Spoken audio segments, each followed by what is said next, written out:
setelah ditelusuri bahwa si wanita yang dihantui ini dia membaca suatu tweet di Twitter dan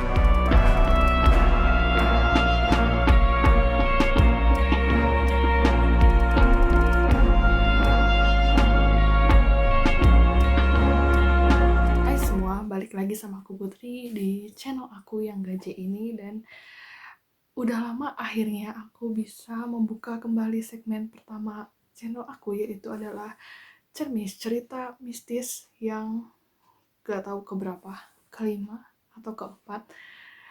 Nah, pokoknya kali ini aku bakal membawakan cerita mistis lagi untuk sekian lamanya tidak pernah menceritakan sesuatu yang mistis. Sebenarnya bukan karena gak punya cerita, tapi karena memang waktunya saja dengan beberapa hal, satu lain hal yang bikin aku gak bisa buat cerita ini gitu. Oke, nah kita langsung aja ke ceritanya. Nah, jadi ceritanya ini berdasarkan cerita dari orang yang mampir ke broadcast aku, karena aku memang sering broadcast tapi bukan di Spotify, kayak semacam Spoon ya nama aplikasinya. Mungkin kalian kalau yang pernah main Spoon itu dulu sih waktu aktif. Jadi di situ aku sama temanku juga main di situ dan menceritakan hal-hal yang cukup horor ya, mistis kayak itu. Nah, terus ada satu perempuan bilang kalau misalnya dia dihantuin oleh satu sosok wanita yang dia lihat biasanya berada di jendela, terus ngelihat ke kamarnya. Nah, entah gimana ceritanya, apakah si perempuan ini sensitif atau memang si sosok yang menghantui ini memang kuat dan akhirnya bisa dilihat oleh orang yang kurang sensitif. Bisa jadi kayak gitu. Nah, setelah ditelusuri bahwa si wanita yang dihantui ini dia membaca suatu tweet di Twitter. Aku dan baca, cuman ya aku gak akan nyebutin akunnya. Intinya akun cukup besar, cukup ramai lah, sering bikin tweet juga tentang horor dan mistis, dan pengalamannya bukan pengalaman dia tapi pengalaman orang, cerita orang, tapi katanya kisah nyata.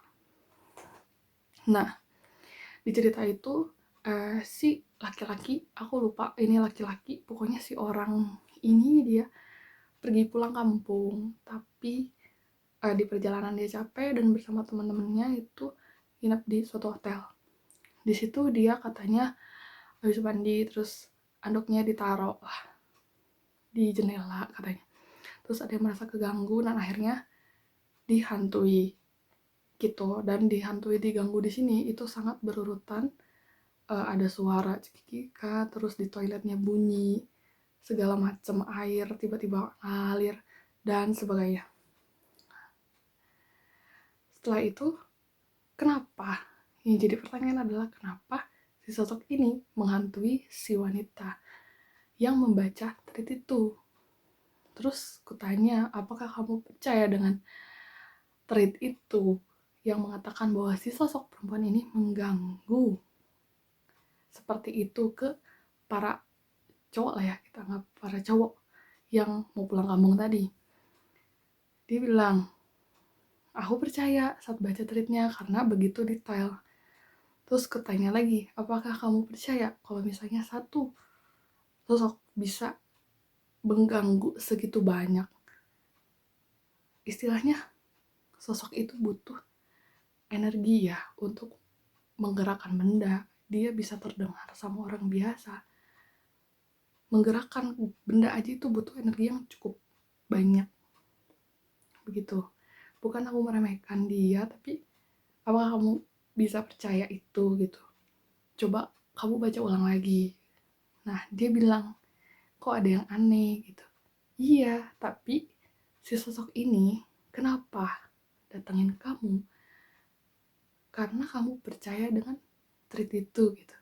Jadi istilahnya sosok ini ingin mengklarifikasi bahwa aku tuh tidak mengganggu seperti itu loh, tapi kenapa kamu percaya gitu. Jadi maaf, tweet tuh terlalu banyak dibumbui seperti itu. Jadi terlalu banyak yang, ya kalau misalnya untuk pola bahasa, jalan cerita mungkin bisa lebih dimodifikasi tapi masih sama, istilahnya biar terlihat nyambung dan oke lah ya, itu masih bisa. Cuman kalau misalnya masalah gangguan-gangguan seperti itu terlalu dilebihkan dan kesannya jadi si sosok cewek ini sangat mengganggu, itu dia tidak terima gitu. Dan setelah itu pun aku baca threadnya dan aku komen juga. Aku bilang, apakah ini bener gitu. Terus dia bilang, iya, langsung balas gitu. Dan itu aku di reply Twitter ya, bukan di DM. Terus aku bilang, tolong jangan melebihkan sesuatu yang tidak mbaknya lakukan. Aku bilang mbaknya lakukan, terus dia bilang apa maksudnya, terus dia nge-DM. Akhirnya tapi nggak aku balas. Jadi kenapa dia setakut itu saat aku ngomong, tolong jangan apakah ini benar gitu, tolong jangan melebihkan apa yang tidak. Itu dia langsung kayak gitu loh. Aku bingung aja ya, aku nggak mau suzon, cuman entah kenapa aku pun berbicara dengan mbaknya yang diganggu, dan aku bersama temanku pun mencoba untuk mengetahui apa sih masalahnya si sosok itu, kenapa mendatangi perempuan yang merasa dihantui itu selama 1 minggu gitu. Ternyata cuman gara-gara intinya ya si wanita itu percaya dengan tweet yang isinya bahwa sosok ini sangat mengganggu mereka yang sekelompok laki-laki itu. Padahal intinya dia bilang kalau si sekelompok cowok ini juga mengganggu ketenangan dia dan ya pantas diganggu walaupun nggak mengganggu itu gitu.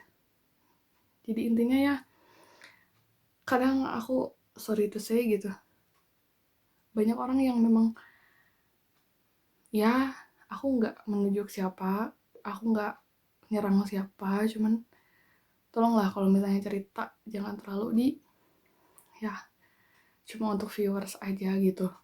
Kalau misalnya memang itu cerita fiksi, silahkan ngomong fiksi, nggak usah real story, menjual cerita cerita asli tapi sebenarnya tidak asli gitu sih. Jadi intinya ya kalau misalnya kalian memang ingin mencari viewers atau reader, kalau misalnya memang nggak benar, ngomong aja.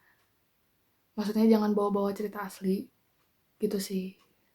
Tolonglah saling menghargai aja, nanti kan kalau misalnya diganggu juga bakal bingung kan mau ngapain.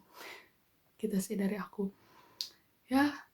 Makasih untuk sekian untuk cerita gaje yang sebenarnya ini udah lumayan lama terjadi, cuman ya ini untuk pengingat aja ya gitu buat kalian. Silahkan gitu kalian mau bikin cerita horor, mau cerita apa, selama itu kalau misalnya fiksi ya bilang fiksi gitu loh, tolonglah. Gitu sih ya.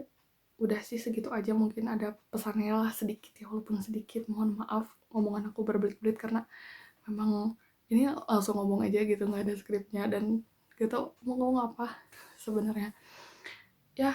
Oke deh, makasih, ditunggu video selanjutnya, semoga kalian suka, dan kalau kalian suka bisa klik di bawah yang belum subscribe dan juga like-nya, kalau boleh nyalain loncengnya biar aku video baru bisa kalian langsung tonton. Dan aku sangat suka banget kalau kalian komen untuk perubahan aku ke depannya.